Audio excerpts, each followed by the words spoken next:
are so many ways to publish today, more than we've ever had, from traditional to hybrid to self-publishing. Can you share the need to knows about the difference between each? So that, Yes. if a person does have the opportunity to make the decision, which oftentimes isn't the case because hmm everybody feels they need to go to traditional, and traditional just because it's had the longest legs. But it Of doesn't course. mean that it's the only opportunity, or even if it's the right opportunity. I feel like, I'd like to kind of shed some light on that. Traditional, hmm hybrid, self-publishing. What do they need to know, Marissa? Yeah. I think one of the key pieces of the differences between the three is timeline. So how fast does your book need to come to market? If you have a book about, returning to the workplace after COVID, I probably wouldn't go the traditional route because your book is going to come out a year and a half to 2 years from now. And I'm hopeful that you'll be, well behind that trend by that time. Fingers crossed, we're not still talking about that in 2 years.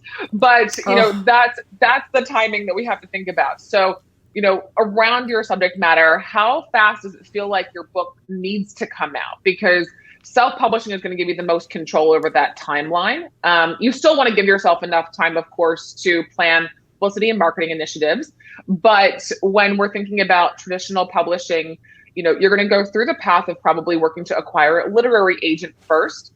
And then they're going to be pitching you to publishers. And then you've got the whole process of actually working with the publisher, which is likely to be at least a year to a year and a half before you're going to see your book hitting the market. So right. with hybrid publishing, in terms of the timing there, it really varies greatly based on different hybrid publishers that exist. There are some that can bring a book to market within, I've seen 2 months, the shortest period of time, and others that work very similar to traditional models, and are closer to a year out from publication date, once, the initial kind of work together begins. It also, when you're working with traditional or hybrid publishers, the state of your manuscript also will greatly dictate the timeline too. So how far along are you? Do you need a lot of development work on your book, or is it in a really good place? Maybe you've been working with the developmental editor already, and then you can skip, ahead a few steps if you've already been doing that.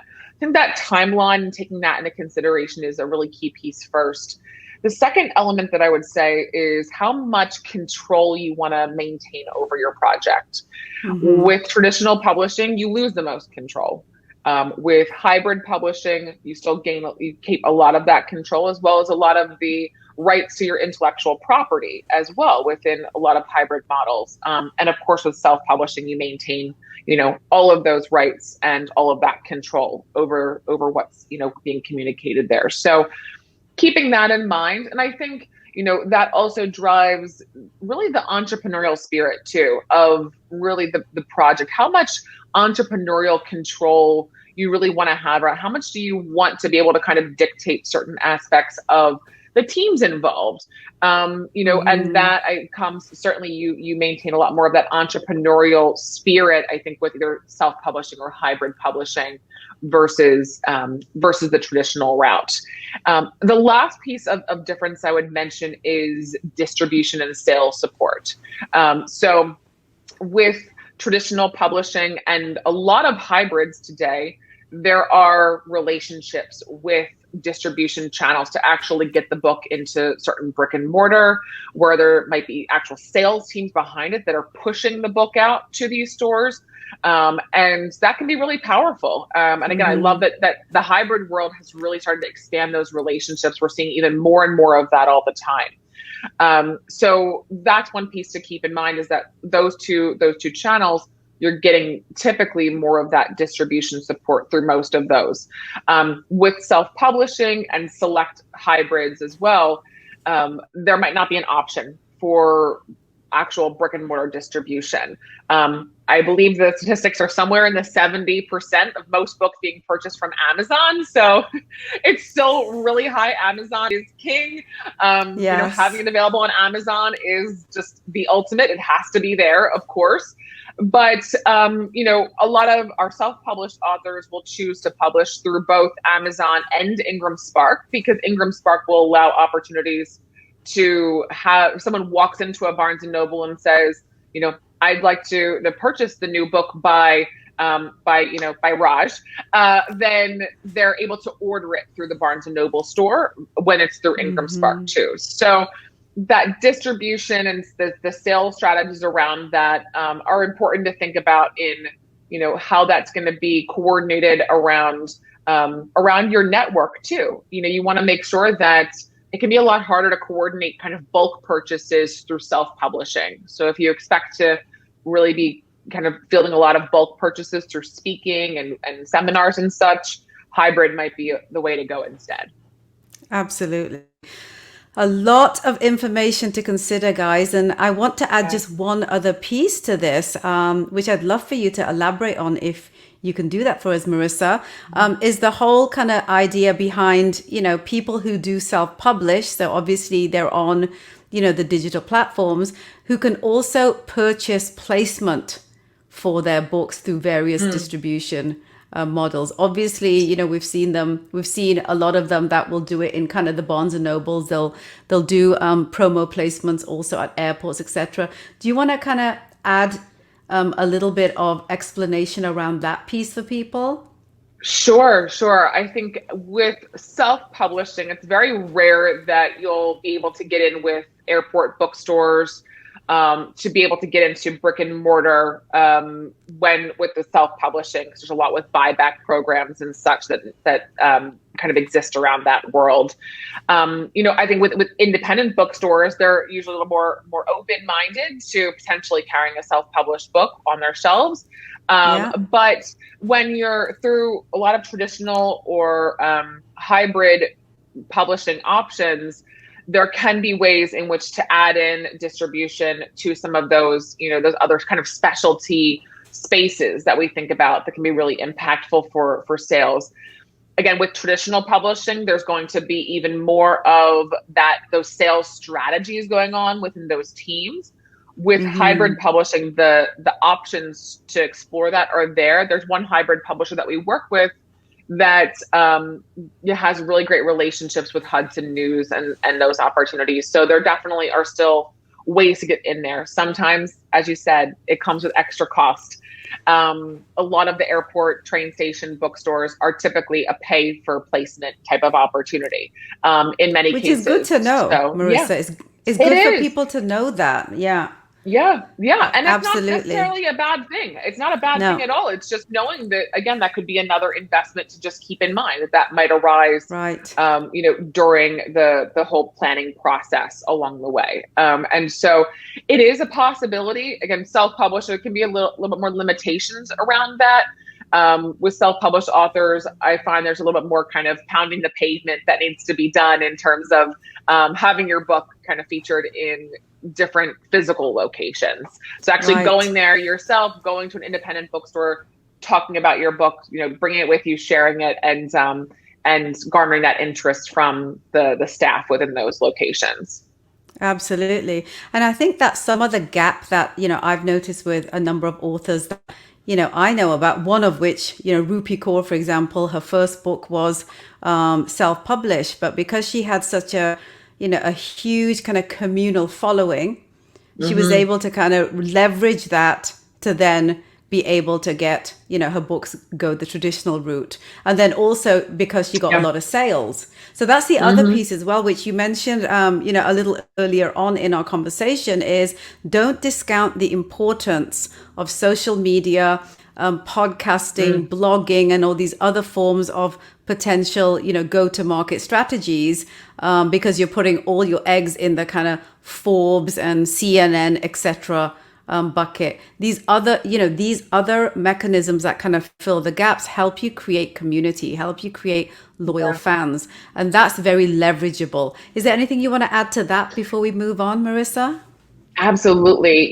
There's so much power that lies within your network, whether it's your professional, and not just social media networks, but professional networks you have around you, personal networks.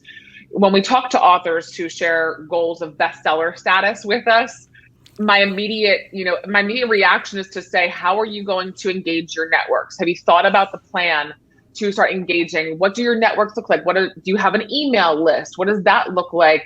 How many people are part of your social media, networks, your social media platforms, and what's the rollout to try to engage them? What incentives might you be providing to say, hey, if you buy 5 copies, you're going to get access to this workbook. You buy 50 copies, you're going to get access to a 1 hour, webinar with me as an author. Those are the kind Right. of things that we really need to be thinking about, and they really are big drivers in the pre-order stage, especially because in those pre-order stages, unless you're a well-known name, it's going to take time to build up who you are within the media landscape. And so in the meantime, it's really important to be tapping into those networks and garnering as much of that support from them as possible through that. So it's just that space is so important to the longevity again of your presence overall too. It's not just in that pre-order stage. Absolutely. So now that everyone's gotten schooled, Marissa, let's just Mhm. dive a little bit into kind of this whole subject matter of the title. I want to kind Mhm. of preface that a little bit by saying that throughout my 30 years in entrepreneurship, with 20 of them being in media, events, and marketing, I've seen everything happen.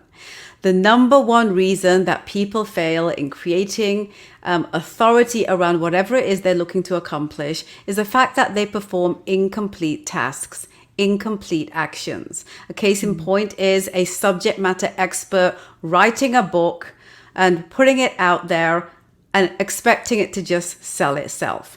Writing a book doesn't create authority in and by itself. Getting it into people's hands is what does. For that, you need a go-to-market strategy that optimally includes owned, earned, shared, and paid media. The most cost-effective paid media is public relations, which has the sole responsibility to build your authority with earned media across the gamut, although many PR firms are now amalgamating efforts to offer 360 services that expand beyond traditional media. A lot of this Marissa's already touched upon. So here's my first question for you, Marissa, regarding this. Let's help people understand this. My first question for you is, what is authority? Mm. I love that. That's such an important question, and I love to think about it as like, how are you planting your flag somewhere? Really, how are you making your mark? What is that stamp that you're really leaving in your space? So I think authority is driven, number one, by knowing who your audience is. If you don't, I've had so many authors that have come to me and said, well, my book is for everyone. We say, if your book is for everyone, your book is for no one. Yes, And so if you don't know where you're going, where you're targeting, who you're aiming for with your authority, then you're not going to really be able to plant that flag in a particular space. And so I think right. authority is really driven by who is your target audience, and what is that, the USP? What is that unique selling point that you bring to the conversation? We have Right. worked with, for example, we've worked with so many leadership experts, you name it, and we've worked with it in terms of that space. But each one brings in their own unique touch to leadership, whether it's accountability, whether it's authenticity, whether it's, leading through difficult times or crisis, whether it's, leadership through hybrid work styles, whatever it is, each one has had this unique piece to it. And I think what further drives authority is that those USPs connect back to your experience. I think that one of the most difficult conversations I have to have is with someone who comes to us with an idea or with a project, and it doesn't directly connect to what they have experience in. And so much of Right. authority is driven by those past experiences. And that doesn't necessarily mean academic or professional. It can mean personal experiences, life experiences as well. And there's a lot of credit and credibility that comes with those too. And so I really think authority is a culmination of those aspects of the audience, those USPs, and what's backing those USPs. Why should someone listen to what you have to say? Right. So powerful. Begs my next question. And you have touched upon this, but I feel that in context of what you just said, I want to ask you this. Mhm. What's the benefit of building authority? Mm. It's building trust. Truly, it's building, as you want to engage with that target audience, you're building trust with them through confirming your authority in this particular space. So the more that they see that you're getting, articles placed within media, the more they see that you're speaking to different audiences, through speaking engagements, the more that someone sees that others are accepting what you have to say and wanting to share it, the more that trust is growing. They want to stay engaged with you longer and deeper in a lot of ways. And so it's so important to establish that authority, because you're establishing that trust with someone that they say, I'm going to listen to what they have to say and potentially implement it into my own life. Right, absolutely. So why is PR the best way to build authority? It's definitely one of the best for sure. I'm always hesitant to say it's just the best because, man, we can't do what we do without a great brand around someone. We can't do what we do without those social media platforms being, built up along the way, and a great one-stop shop website. So, but PR is so powerful to that, because all those other elements that I mentioned, there's some bias connected to those. Those are all things that the individual has full control over. So they're able to control what they're putting out through social media platforms, what goes out through a newsletter, what goes out through, their website, and how they're being positioned in that way. What they don't have control over is how the media decides to talk about them, how the media decides to shape their messaging. And so I think why PR is so powerful to building authority is that you're getting backup. You're getting someone, this outside, unbiased perspective is giving you their okay. They're giving you their sign of approval. And when that's, again, where those brand builders can come in quite a bit, but again, the audience builders too, in terms of different types of media, that's only going to establish you even more so and show the reach of your authority to a variety of diverse audiences as well.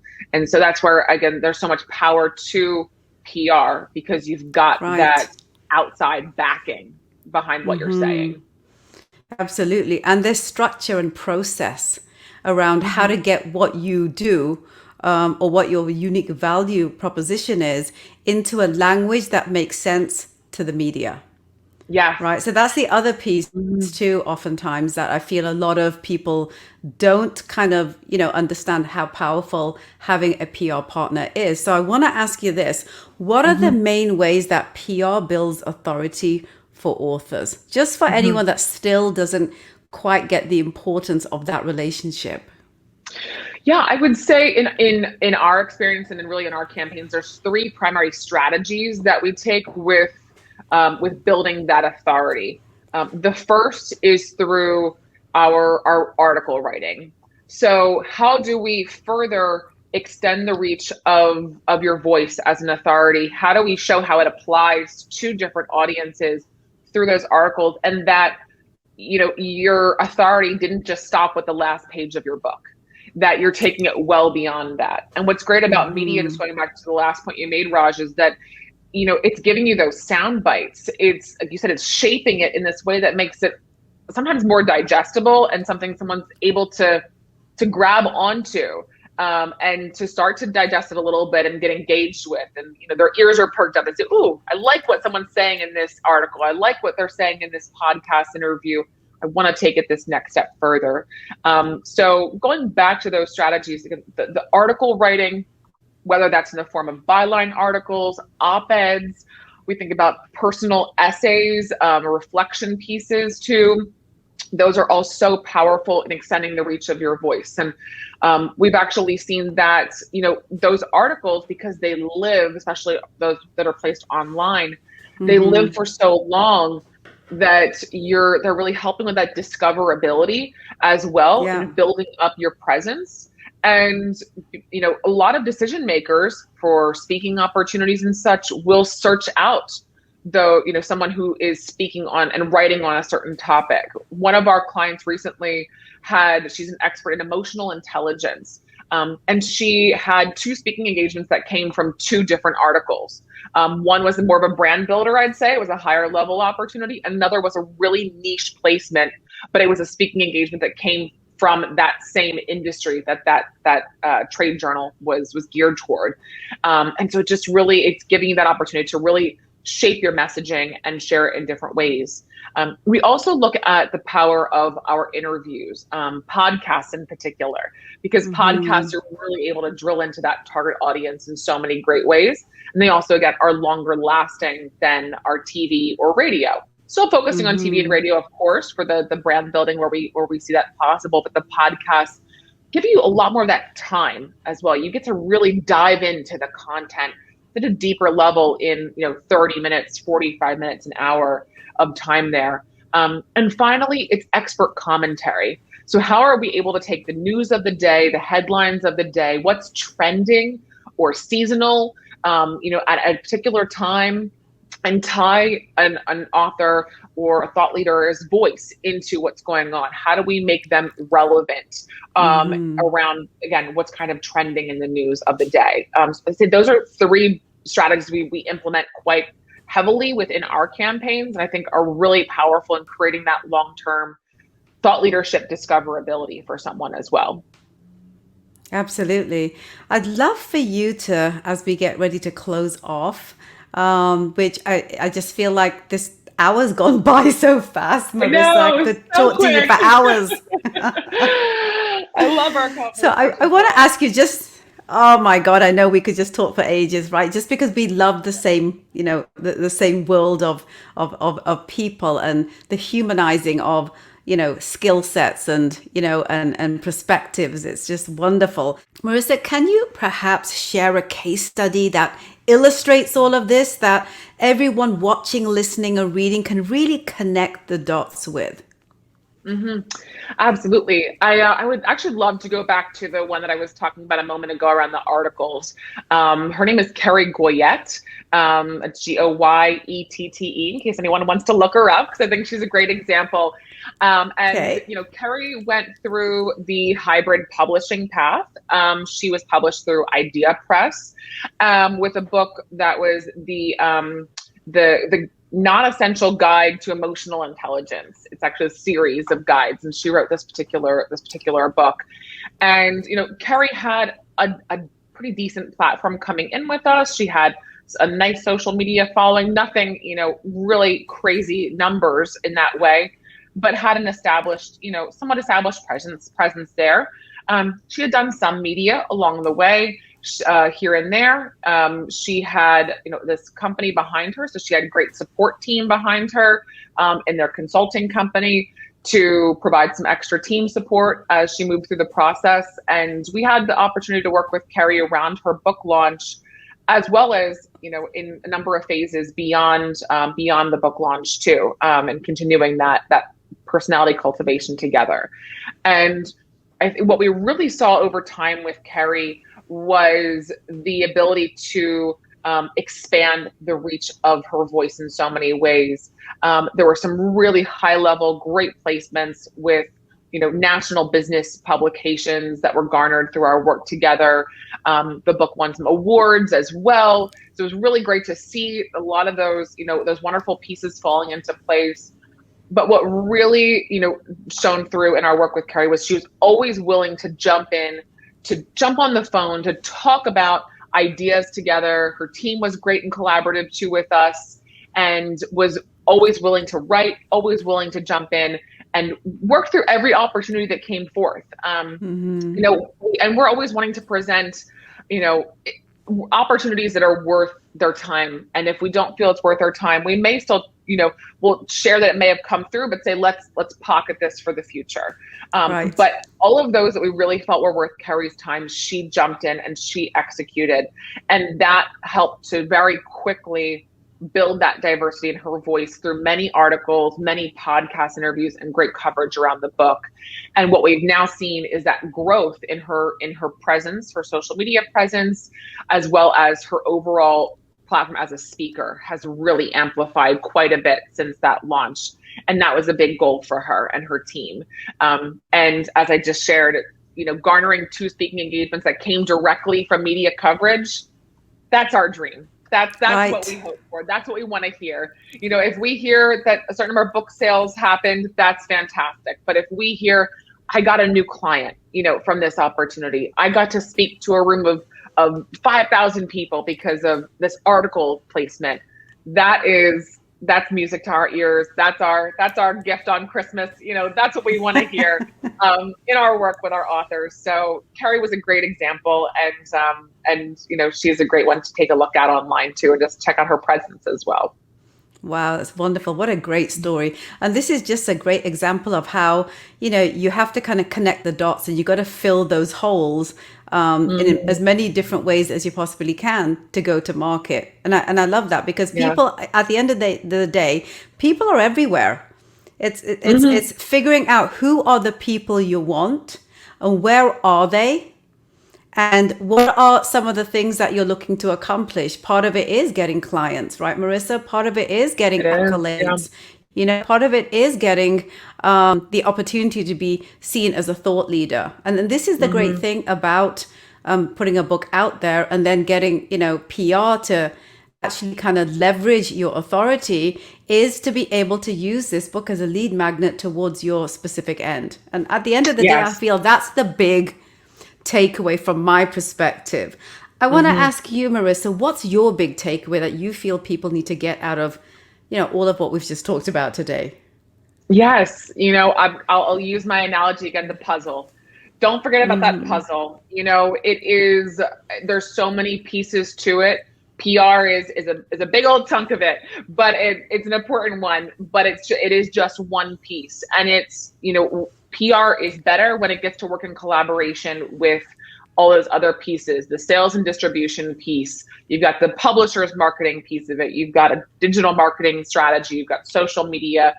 All of those pieces working together is ultimately going to lead to a much more successful launch than looking at them in silos of one another. And I think that's a really key piece to keep in mind moving forward, is just, finding all those right puzzle pieces with the teams that they may come from, and building out your launch puzzle.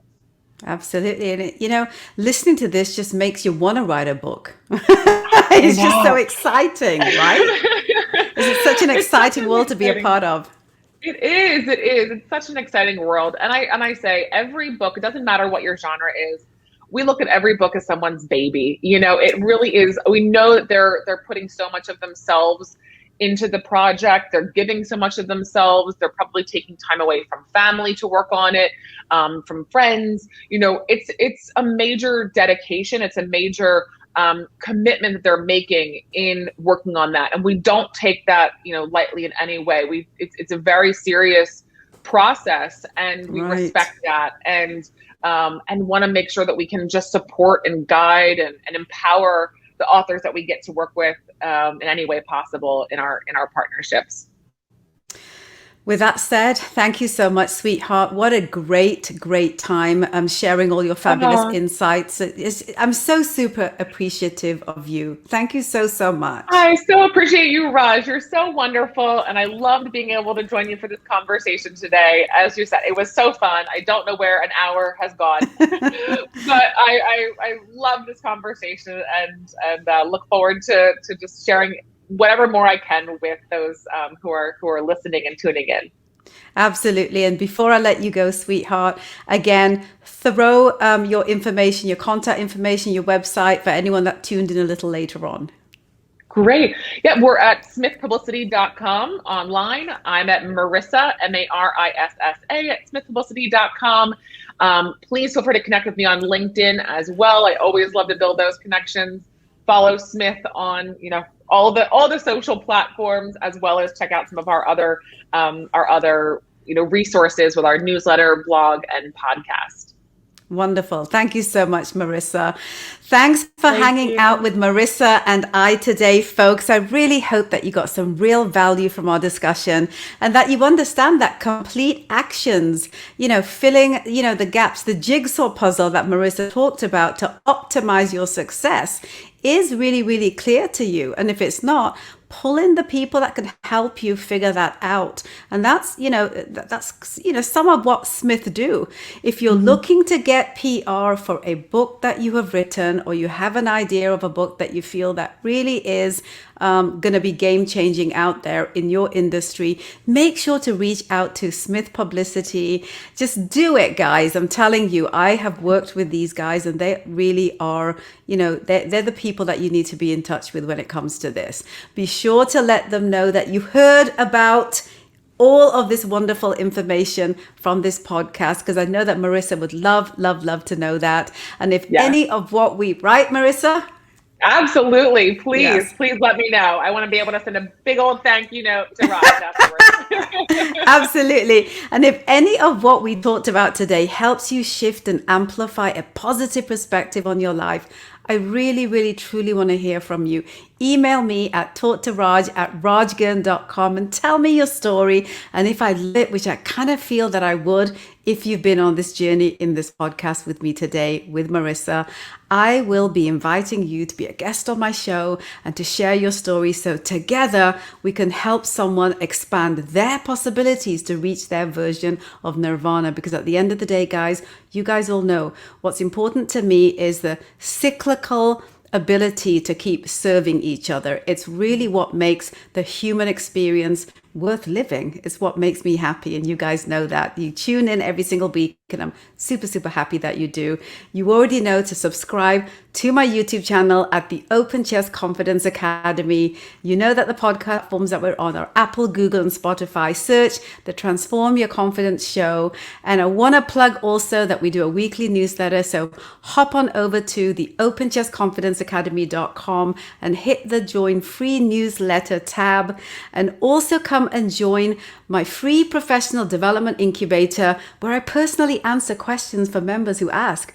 Go to Facebook and go find Transform Your Confidence, guys. That's where I am, and that's where I can answer your questions. Anything around mindset, branding, communications, public relations, and marketing and leadership. So come and hit me up there, guys. And you always know that if you want to do some sort of an idea about, what is it that you need to do next in your specific space, hit me up for a free consult. You already know how to do it. Go to Ask Coaching at the openchestconfidenceacademy.com. And until next week, I'm sending you positive vibes as I always do.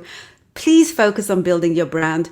Please garner that authority, because that's the only way that you're going to be able to fully appreciate the life that you deserve to live. Until next time, have a great rest of your week.